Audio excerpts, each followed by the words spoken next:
Hi, this is Stacey Barr, and with me is one of my all-time favourite clients and very good friend, Herman Hudepohl. Herman is based in Upper Hutt in New Zealand, and he works for the New Zealand Defence Force. Now, we met back in June 2015, and that was when he and his lovely colleague Stephanie flew over to Melbourne to join us at one of our PuMP Blueprint workshops. And I can remember Herman on that day because he asked some of the best questions during that workshop and immediately got my attention. We've been working together ever since, and in all honesty, learning quite a lot from each other about how to implement PuMP throughout larger organisations like the New Zealand Defence Force.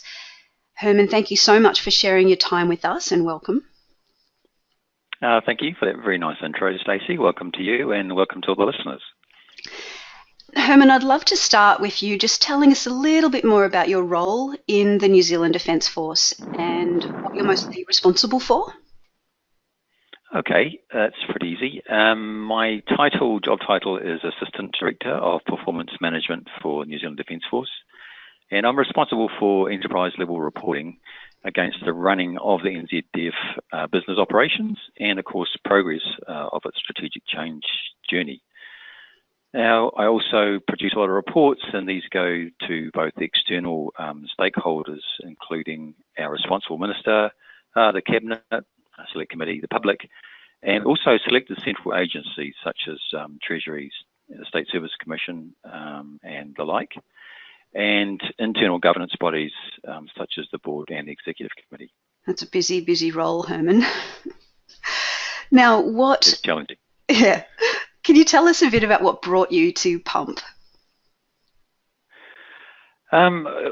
You already mentioned that we went over and did a course with you in 2015. So the precursor to that is that NZDF underwent an external review in 2015, utilising the State Service Commission developed performance improvement framework. So that's a little bit like Malcolm Baldridge criteria, defence excellence is sort of wrapped around that. Now, the PIF review recommendations led to the adoption of a new operating model for the organisation and a new governance system, which required the development of a suite of performance measures to provide evidence that NZDF was being managed to successfully meet its strategic goals and its objectives.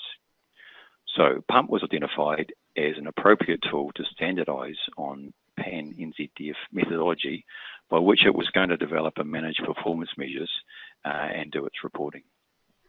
Brilliant. Now, I should let our listeners know, one of Herman's superpowers, as far as I'm concerned, having worked with him for so long now, is his ability to engage people and to rally them around a shared cause. Now, I think Herman does this quite differently to what many of us might first imagine.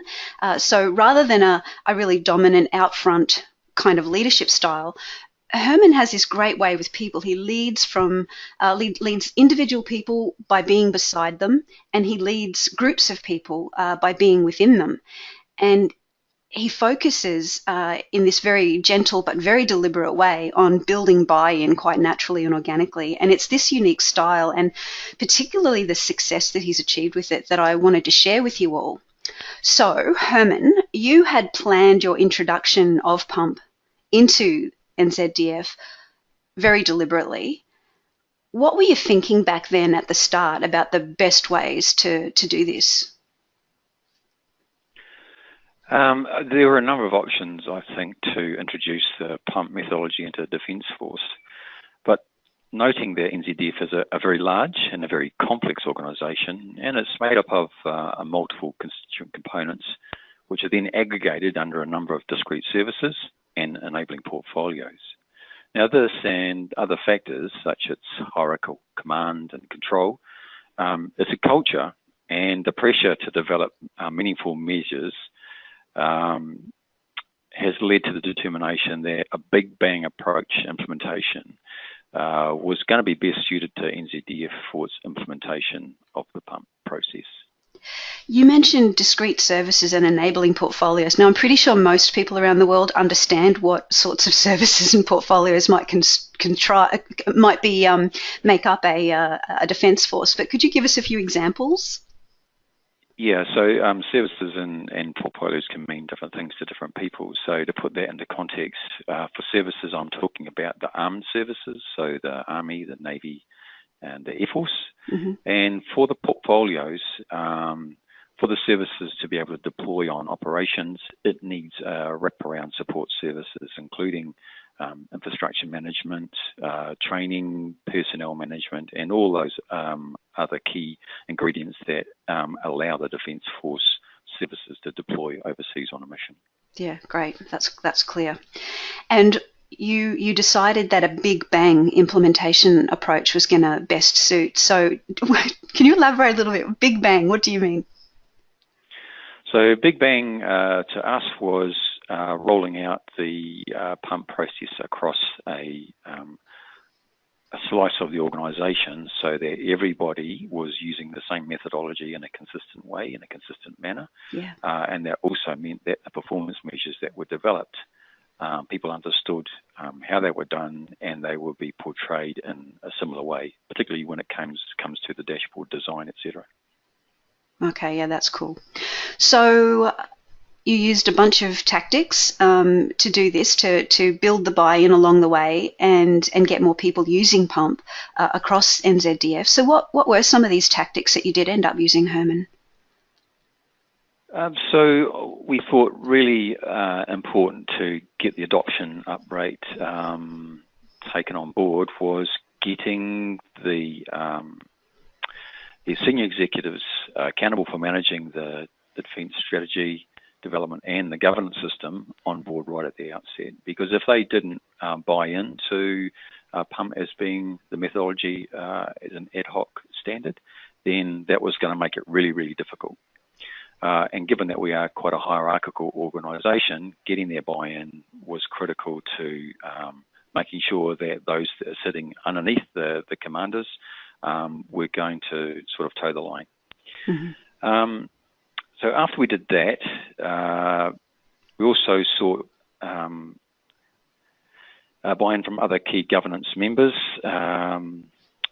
for the initial training, and personnel responsible for developing and reporting on performance measures with their respective portfolios as well. So it wasn't just a matter of going to the head sheds. We needed to go the next layer down and make sure they were comfortable with our approach as well. Yep. So after we'd done that, our initial tranche of training was delivered to some 30 people, separately responsible for strategy development, planning and performance measurement and reporting. Now, we thought that was really important because it was all very well having just people responsible for doing performance measurement do the training, but their counterparts is a little bit like a three-legged stool. You need the people that are developing the plans and developing the strategies to work in conjunction with the performance measurement team. Mm-hmm.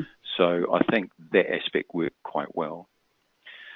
Now, once we'd done that, based on overwhelming positive feedback actually from the course, ran in fairly short succession another tranche of personnel through the training. And this time we incorporated additional people from outside the organisation. And really what we wanted to do is we tacked on another day to the conventional training of the 2-day module to make sure they could actually apply the PuMP methodology to measurement within their own work environment rather than just using the case study that Stacey had developed. And this seemed to be quite well thought of, and so we've kept that model actually over time. We have. Just on that, Herman, sorry to interrupt you, but this was your idea about adding this third day, this coached implementation day, and at your encouragement, we've been testing it in Australia as well, and we're finding that we're getting better feedback from people after they've finished that third day because it's really bedded down and brought to life what they've learned in the 2 days, and we're watching them reach a point on that third day. You would have seen this already, Herman, in the workshops that we've done together. But we reach a point on that third day when no one's coming to me or to the mentors asking for help because they've nailed it and now they're just getting on with it and doing it. Yeah. So that's I think for us it's worked particularly well, so we're quite pleased with that. Now, with regards to further buy-in, we gained that by rapid application of the pump in the workplace, and we also got support through other attendance of people attending the pump galleries. We thought that was really, really good as well. Not everybody listening, Herman, is going to know what you mean by a pump gallery, and you mean the measure gallery, which is based on step 4 in pump. Do you want to describe it a little for us? Okay, so once you've gone through the first couple of steps in the pump process and you've agreed that these are the measures that you want to settle on, you've done all your focusing down to the results that you're looking for and the measures that align to those results. And then you now want to be able to socialise that with the wider organisation, so to get their feedback and based on their response and the feedback you get, you can incorporate that into the next phase of the pump process. Thanks for that, Herman. That's great.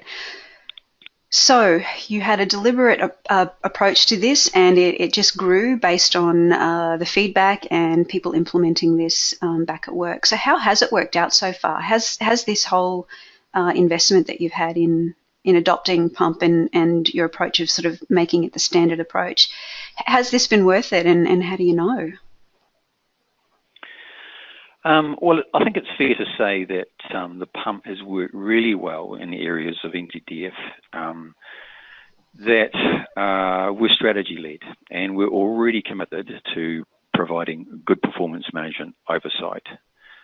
It has stalled in areas that have been slow to take hold with pump, and where there's been a lack of real commitment and support, or where trained pump personnel have sort of gone partway through the process and then they've been moved on to other roles. Because as you can imagine, NZDF has a pipeline of people that is constantly moving through to development in a particular area, and then they need to move on in order to acquire skills for advancement and professional development. Yeah. So that's a little bit problematic in our case. And we know that the training is worth it because of the feedback we get from those that are using the pump. They state that developing and managing meaningful performance measures that are aligned to organisational strategy is a lot easier.